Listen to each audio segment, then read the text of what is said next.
কি করা দরকার। যেটা বললাম যে জানলার বাইরে পাশের বাড়ির ছেলেটির দিকেও তো আমরা তাকিয়ে দেখি না, খালি নিজের বাড়িতে কতগুলো কালার টিভি, 2টি হলে 3টি, 3টি হলে 4টি, এদিকেই তো মন নিয়ে বসে থাকি।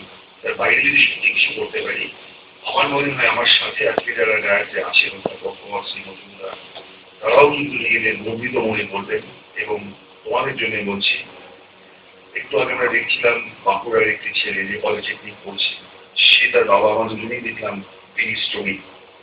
সে কিন্তু পড়াশোনা করে নিজের কেরিয়ারটা তৈরি করছে, আমাদের মতো কেরিয়ারিস্ট নয় আমরা যারা উপরে বসে আছি।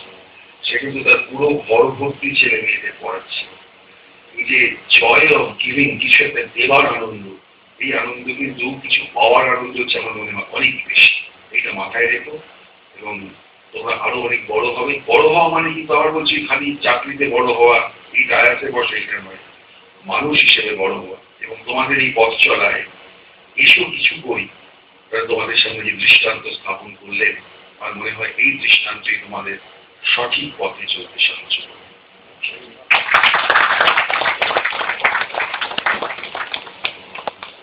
মাননীয় নগর তাকে ধন্যবাদ। 2010-এ উচ্চ মাধ্যমিকের ইকেকে 2 ছাত্রকে ভর্তি হয়েছে আশুতোষ কলেজে। আমাদের অনুরোধে তাদের ফ্রিশিপের ব্যবস্থা করেছেন আশুতোষ কলেজের অধ্যক্ষ। শুধু এই দুজন নয়, আরো অনেক ছাত্রছাত্রীর পাশে দাঁড়িয়েছেন। এবার আশুতোষ কলেজের মাননীয় অধ্যক্ষ মহাশয়কে অনুরোধ করব আমাদের নতুন ছাত্রছাত্রীদের উদযাপন করার জন্য।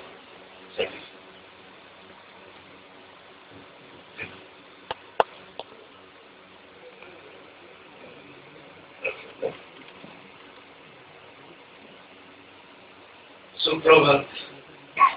সম্মানীয় নগরপাল শ্রী গৌতম চক্রবর্তী, মাননীয় president regional rotary club regional branch, এসো কিছু করি সংস্থার সম্পাদক এবং অন্যান্য কর্তা ব্যক্তি, উপস্থিত সম্মানীয় সুধীবৃন্দ,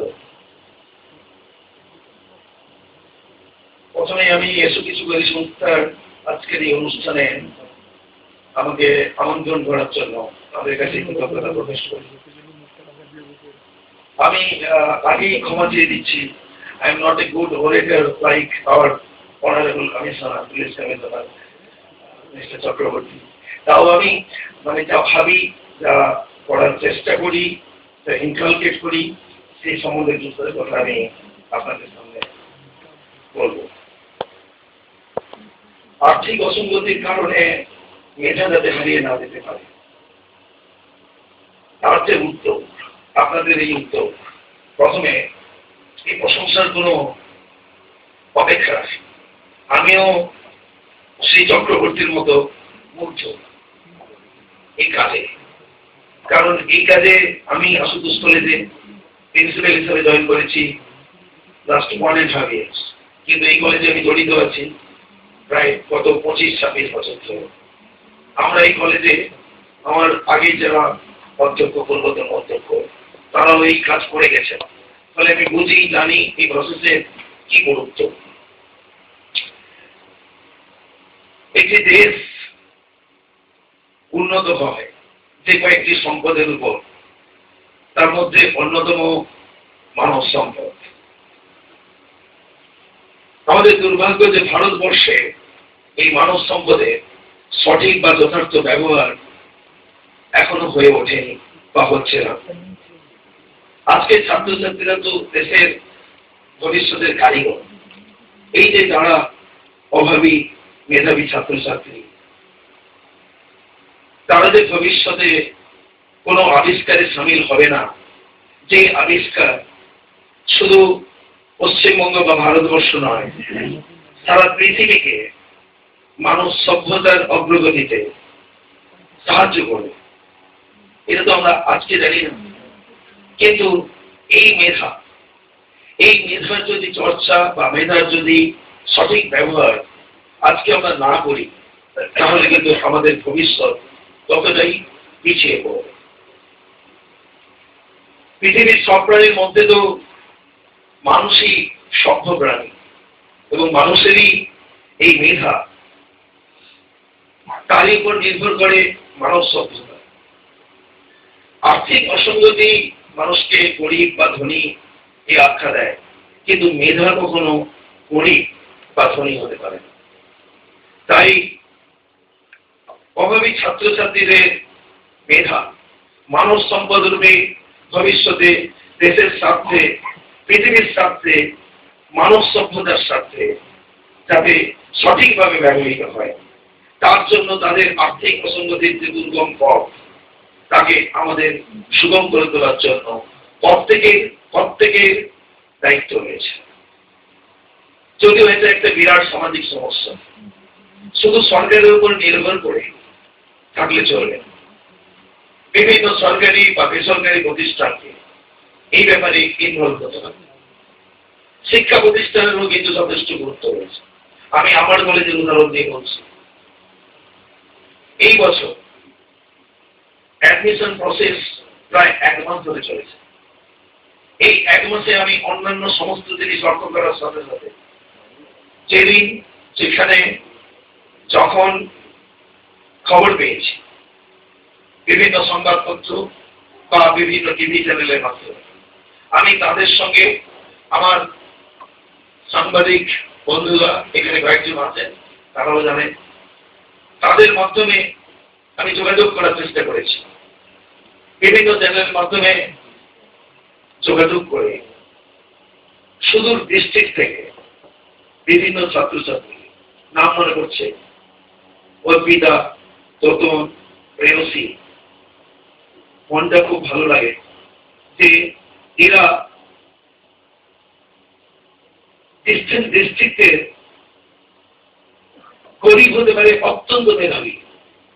মাসটি যখন হাতে নিয়ে দেখি আমার শরীর কেঁপে যায়। চুলে এই যে গায়ের লোমের উবে কি বলবো, লোম খারাপ হয়ে যায় বলে না, ঠিক তেমনি প্রত্যেকটা মাস অ্যাবাভ 95, প্রত্যেকটা মাস বাংলা, ইংরেজি, physics, chemistry, mathematics, statistics, even environmental education. তখন ভাবি আমি কেউ মারতে, আমি যদি একে আজকে সঠিকভাবে না রাখি, তাহলে ভবিষ্যৎ আমরা তো ধীরে ধীরে চলে যাব। আমাদের স্থায়িত্ব অল্প দিনের জন্য। আমাদের ভবিষ্যৎ রচিত হবে আজকে, ভবিষ্যৎ রচনা করবে বর্তমানের যুবক, মানে অর্থাৎ এই ছাত্রছাত্রীরা। কিন্তু এই কাজ একা করা হচ্ছে। শ্রী চক্রবর্তী যা বলেছেন, আপনারা একা মনে করবেন না। আজকে উনিও তার ব্যক্তিগত চেষ্টায় উদ্যোগী হয়েছেন। আমি আশুতোষ কলেজের প্রধান হিসেবে আশুতোষ কলেজে চেষ্টা করছি, রোটারি ক্লাব তাদের মতো চেষ্টা করছেন। আপনারা কিছু করি সংস্থা চেষ্টা করছেন। আপনাদের আমি আবার বলছি, ধন্যবাদ দেব না। আপনারা অত্যন্ত সুচিন্তিত সঠিক মানুষ। আপনারা জানেন এই বছরটি আমাদের কাছে বিশেষ তাৎপর্যপূর্ণ। রবীন্দ্রনাথের জন্ম ১৪০০ আমি বলি, আমি তো মানুষ, আরো আমরা অনেকে মানুষ, কিন্তু রবীন্দ্রনাথ প্রকৃত মানুষ। অর্থাৎ মানুষের স্তর আছে। আমরা সবাই মানুষ, কিন্তু সবাই প্রকৃত মানুষ। আমাদের প্রকৃত মানুষ হওয়ার, কালকেই আমি আমাদের কলেজে ফ্রেশার্স ওয়েলকাম নবীনবরণ উৎসব হচ্ছিল। আমি আমার নবাগত ছাত্রছাত্রীদের উদ্দেশ্য করেছি রবীন্দ্রনাথকে স্মরণ করি। তরুলতা আপনিই তরুলতা, পশু পক্ষী আপনিই পশু পক্ষী, কিন্তু মানুষ প্রাণপণ চেষ্টায় মানুষ। মানুষ প্রাণপণ চেষ্টায় মানুষ। আমাদের প্রকৃত মানুষ হতে হবে। আমাদের প্রত্যেকটি জিনিসকে ফিল করতে হবে। তা না হলে আমরা কিন্তু আমাদের সঙ্গে তরুলতা বা পশু পক্ষীর কোনো পার্থক্য থাকবে। যাই হোক, আপনারা সবাই জানেন, বোঝেন, এটা কিছু বলার নেই। একটু অনুভব করবেন, প্রতিটি দিন নিজের বাড়ি, নিজের ছেলে মেয়ে, তাদের সাথে সাথে এদের কথা ভাববেন। সবাই যদি একটু একটু করে ভাবি, তাহলে কিন্তু বিন্দু বিন্দু করে সিন্ধু